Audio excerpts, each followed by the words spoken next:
You start a company, why do you have to grow immediately? Why do you have to do like knock out these steps? And there's this crucial part of all parts of life that is just listening and being open to the moment. Welcome to the Lead In Podcast, where we dive deep into genuine stories of leaders who've seized control of their journey. This podcast is brought to you by Lead Hub, your growth partner for the trades. And now, let me kick it over to our guy, Austin Lenny. Folks, welcome to Lead In Podcast. We got the own Lead In himself, Mr. Brennan, in the house. How are you doing, sir? Doing very well, Austin Lenny. How are you doing? Doing good, my man. Doing good. Thanks for coming on here. You know, one of the things we want to do with the podcast is talk some tactical stuff, and we're going to get into a little bit about your story. But I try to remind myself every day when I wake up that nothing else matters in the company if we don't have leads. So I try to like keep that in the forefront. And then I had it taken to another level. And I don't believe that this is and I get where he was coming with it, but he realized that 26 million, that he was nothing more than a lead and sales company. And they just executed on those leads and sales. So there's so many different ways to unpack paid ads, organic ads, and we're going to talk about those two different things. But I want to hear a little bit about yourself, your story about you.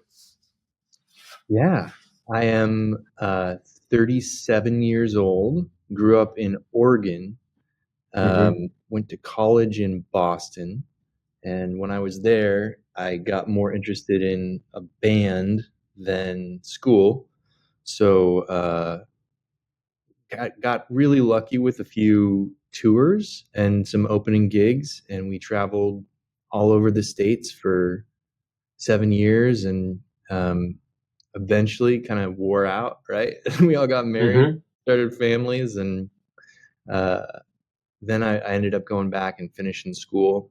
And my wife, Kim, love of my life, is a college professor. So after the band split up, we moved around to different university towns and ended up in San Antonio here at Trinity University. So it's been a journey that I never planned on and thought I was going to be a rock star, and ended up sitting here talking to you about organic reach. Life, I tell everybody, life is basically like the ocean. The waves keep coming, and sometimes you ride them, and sometimes you get hit by them, and you don't really know which way it's going to spin. Yeah, man. And one of my favorite things, which is Facebook is not my favorite platform, but one of the best things they ever did was the 2-year, 4-year flashback. And every time that hits me, I'm like, wow, a lot's happened in a short amount of time, and I think we need those reminders. Or don't know, I worked in the music business too.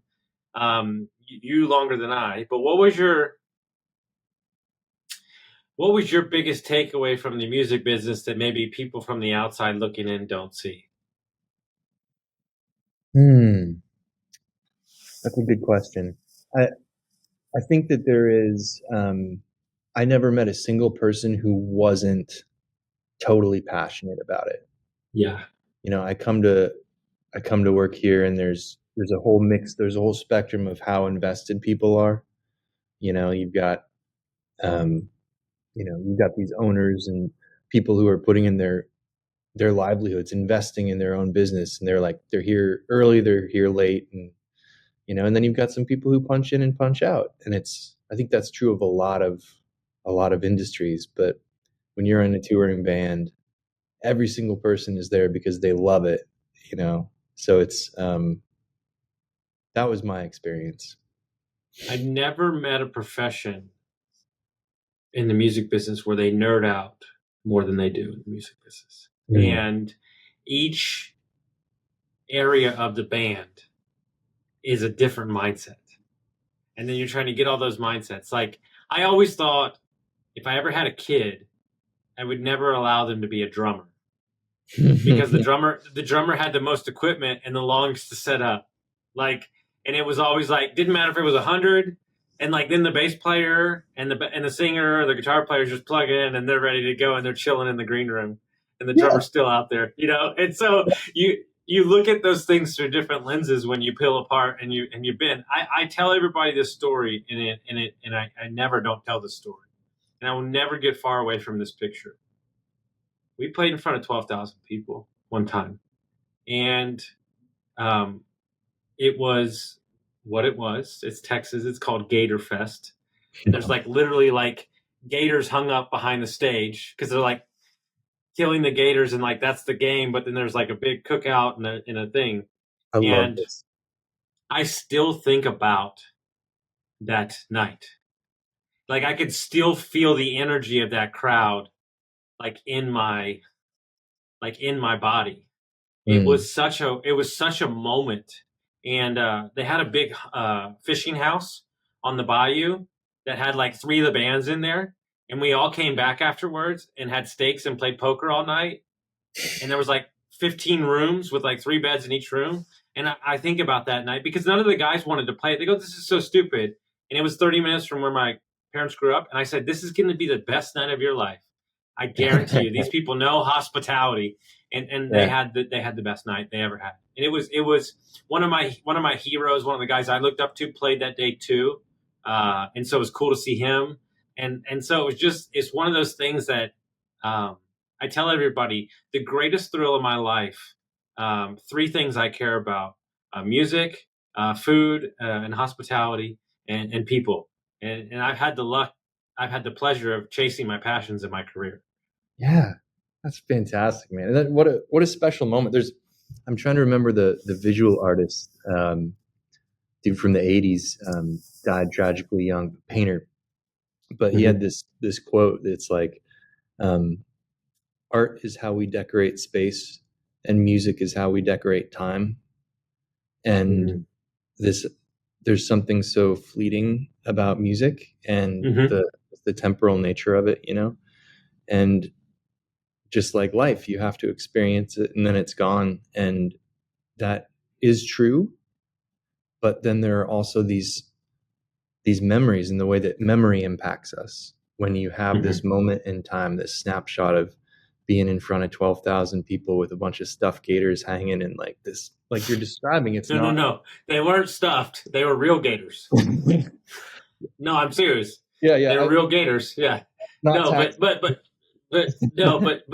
yeah. And there's so many moments like this. And I would imagine you the same. I had friends who have played for bigger people. Like, have you ever heard of the Eli Young band? Yeah. Okay. So we played with them. We opened up the night before Crazy Girl hit the airwaves. The guy says to me in a parking lot in Laredo, Texas at 2 a.m, he goes, "This is going to change the entire band." He goes, "This song," he goes, "it was Lee Bryce's song. They wouldn't let him cut it. So Lee Bryce got so mad at his label, he gave it to us for free and said, go make this song famous." And that changed the whole trajectory of their careers. And I was literally there the night before it hit the airways. It's just a wild, thing, and it's also, I'd be curious to ask you this question. It's also jaded me too. People are like, "You want to go to this concert?" And I'm like, "Nah, I'm good." Yeah. I was backstage. I don't want to. I'm okay. Thank you. Yeah. It is funny. Like especially when I was playing, as my livelihood, I never went to shows.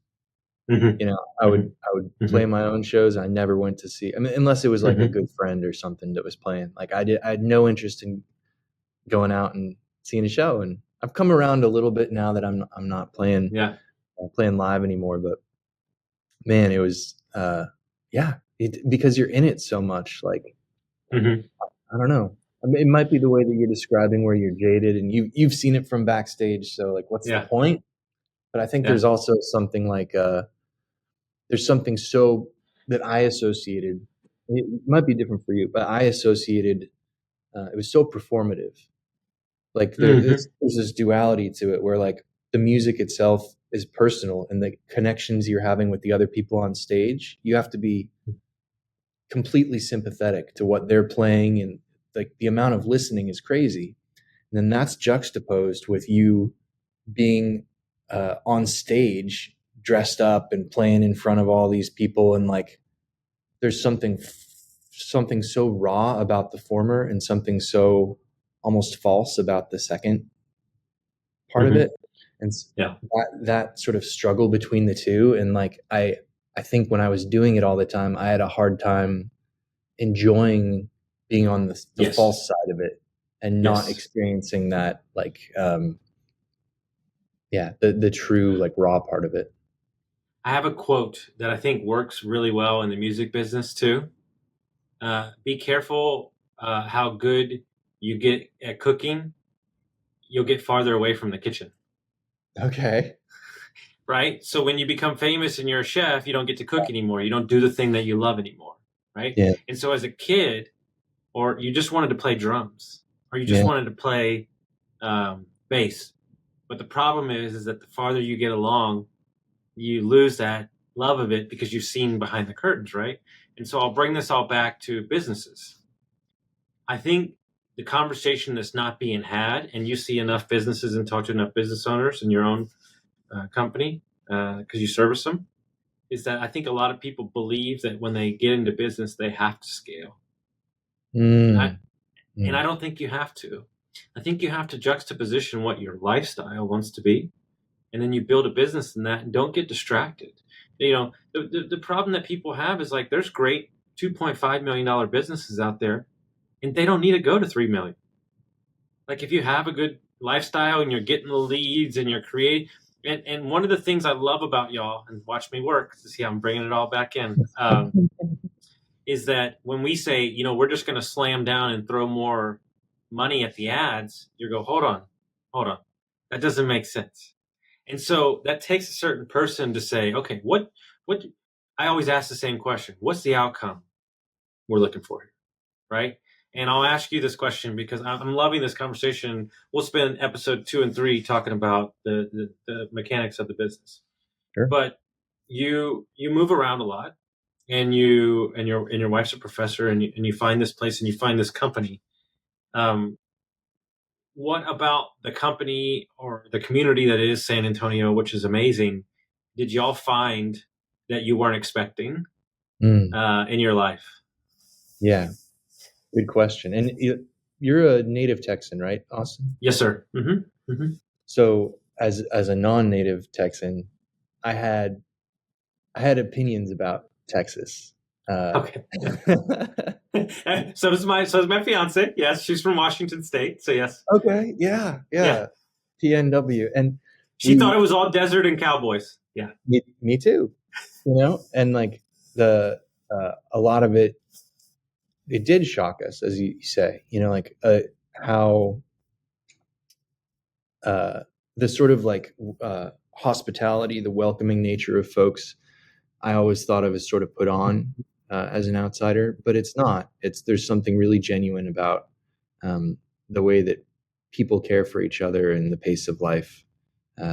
It's a special place. We love being in San Antonio, and I think as a microcosm of that, this company, yeah, again, like we started off, right? Whoever thought that you and I would be here in these positions talking about the stuff we're talking about, but never saw myself, buying ads for an HVAC and plumbing company in Northwest Pennsylvania. But yeah. You and I both, yes. But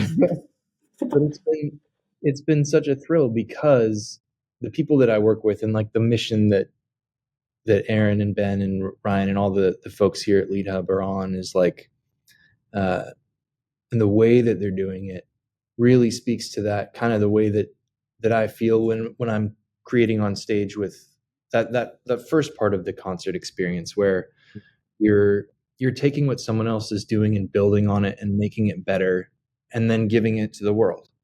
And there's something really honest about that. And I've worked at a few other places where that wasn't the case, and people are at it to sort of to tie it back into the point you just made. You start a company, why do you have to grow immediately? Why do you have to do like knock out these steps? And there's this crucial part of all parts of life that is just listening and being open to the moment. And when you have a company and you just think, okay, well, check. Here's what I need to do to be successful in life or in business. And I have to grow it to $3 million this year. Like, just like you said, maybe you're not listening to yourself or to your surroundings or to your employees. And there's the thing that I've noticed most and that I love most about this company and honestly the city is that there's like a genuine empathy that people have for each other, and it's that listening, that being open to other people and to the moment is why I really like this company, and that's why I like Dietz too. Y'all are doing some good stuff.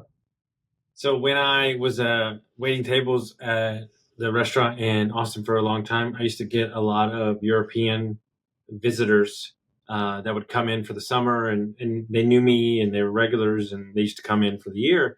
And this lady from England always brought her family for a couple months to Texas.